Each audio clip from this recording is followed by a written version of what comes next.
You may all be wondering, Halloween, what are you ranting about today? You seem to rant a lot. You have like this weird ranting thing going on right now. But today I don't come to rant. No, I come to warn. I come to warn you of this danger that has occurred in my life, the things I've seen at the dark corners of the earth, things that are probably worth like just your mind exploding when you think about them too much. Wasps, of course. Wasps are evil. And I've come to warn to you today about the dangers of wasps. I have to you a diagram of a wasp, hopefully on the screen, if I have done this correctly. Look at that. That is clearly an evil creature, right?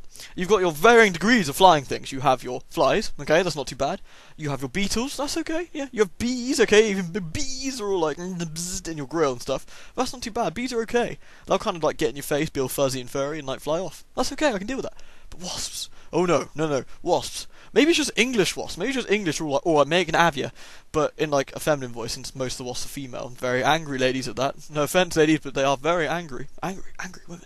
Anyway, so these big, flying, scary, angry women are all shouting at me about something I don't understand because it's all in waspish, and I must have offended them greatly by doing a very terrible joke. And they won't leave me alone, and I get stung, and it really hurts. And then in the summer, they're everywhere, and the European wasps are just evil. They are evil. They come after you with a vengeance that only a flying creature could have. With the flapping of the wings and the buzzing and the Cthulhu monstrosity that is the teeth and the jaws. Like, have you actually seen one of these things close up?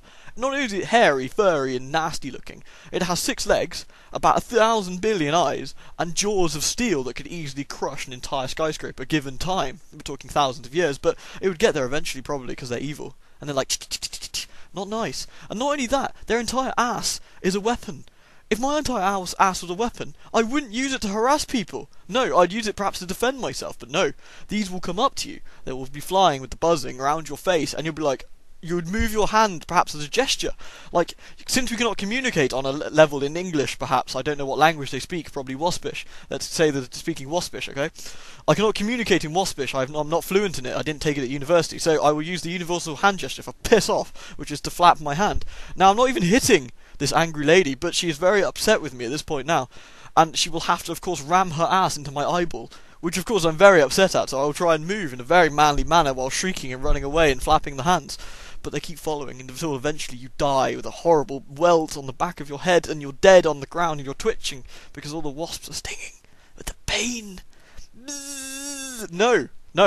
Like, why are you even here? You cool, you eat bugs, that's fantastic, you save farmers' crops, sounds very helpful, but I don't like you, why do you have to eat me?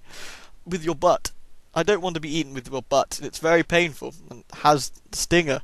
Like, it doesn't even wear out, you're not even like a bee, like the bee, he knows, or she knows, more than likely, because the whole female thing going on. Like, the male wasp just sit there and sort of go on the queen, I'm not going to go into details, but, you know, whatever. So, the lady bee, she's all like, I could sting this very, very burly, manly, masculine man who is not running away like a coward from my eyes. But if I do so, then I will clearly lose my stinger and I will die because half my ass comes off because nature hates me.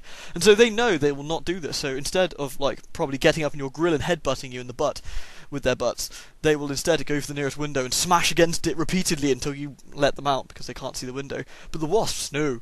Like, you're sitting there on the computer recording a Let's Play, say, just minding your own business, like everyone does. I mean, just using an example here, I'm sure everyone does this. You are recording a Let's Play, and out of nowhere, you hear a noise. It's a quick noise, and you look around, you don't know what it is. So, of course, immediately you don't panic, because you think, that's okay, it's probably only just a wasp! And you throw your headset down, you find the nearest book, and you cower in the corner.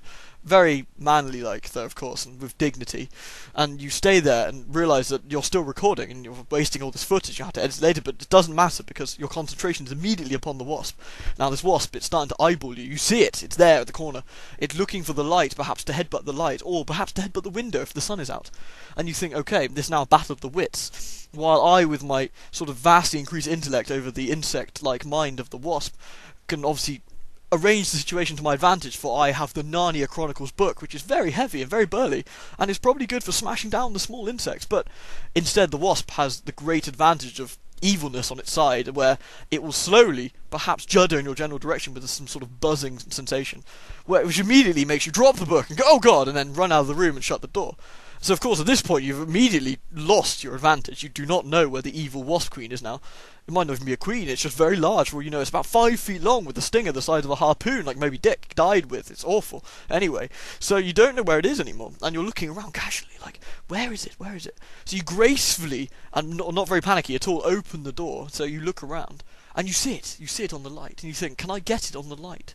You pick up your big flappy stinger whacker, which has probably got a name like a fly swatter, but anyway, you pick up your big stinger whacker, and you look around, and you see it, and it's eyeballing you, it knows, and of course the battle begins. Who twitches first? Do you risk picking up the fly swatter, or the stinger whacker, as I like to call it, and smash it towards the light, of course risking an explosion of glass everywhere? Or do you wait for him, or her in this case, to do the twitching and move? Where, of course, you'd immediately back out of the room, ready to re-advantage your situation. A strategic withdrawal, as they say. And so, you steadily withdraw. It buzzes, it moves, and you're there. It flies onto the window. You think, yes, success. You get ready to swat it, but then, just as you wish to hit it, great cowardice takes over you, and you don't know what it is, but sweat drips down the forehead. You can't quite possibly do it. You can't get this wasp. And then it flies out the window, and you think, yeah, I told you! And you start doing your, like, yes, got you, stupid wasp! And that is the story of how a wasp came into my life recently, in a dignified manner, and that is also a story of how I had to edit a LP, in such a sense that I had to cut out quite a large bit of footage. But of course, you are all expecting me to say that this was maybe like an inch long, but no, this thing was at least 6 feet long of anger and rage and man-hatred that this lady wasp had for me. I don't know what I did to upset her. She was very angry, and I would apologise to all female wasps. I just knew what I did. I'm very sorry. Very sorry. I wish I didn't upset you so much. Just, please don't hurt me with your butt that is like a harpoon. I mean, this thing is like a machine gun of death that's coming out of your ass. Why? Who designed you this way? All jokes aside, wasps aren't very nice. But bees are okay, I can deal with bees. Hornets, though. Hornets are like wasps, but eviler and more angry. Imagine a wasp that is redder and angrier and louder. It sounds like a small plane erupting over the horizon into your face. And it has mandibles the size of mountains. And this is just not right. You do not need mandibles the size of mountains to make a point. You just need to sort of have like a warning. I think we should replace wasps with flying warning signs saying do not approach. This is the only acceptable thing. Or maybe we should or maybe we as a species, or especially as a sex, men in general, should apologise to the ladies of these wasp variety and waspish, presumably, to find out what we did to make them so angry. I don't know what we did, and I'm very sorry. If we can apologise, I will do that for you. I hope it wasn't a poor joke aimed at you. I do really think that. I'm very sorry. I'm going to go now. This wasn't really a rant, it was more of a public service announcement on an epic battle between Coward and Wasp. Fade to Frame will be out later, tonight, assuming I don't get bombed by horrible abominations.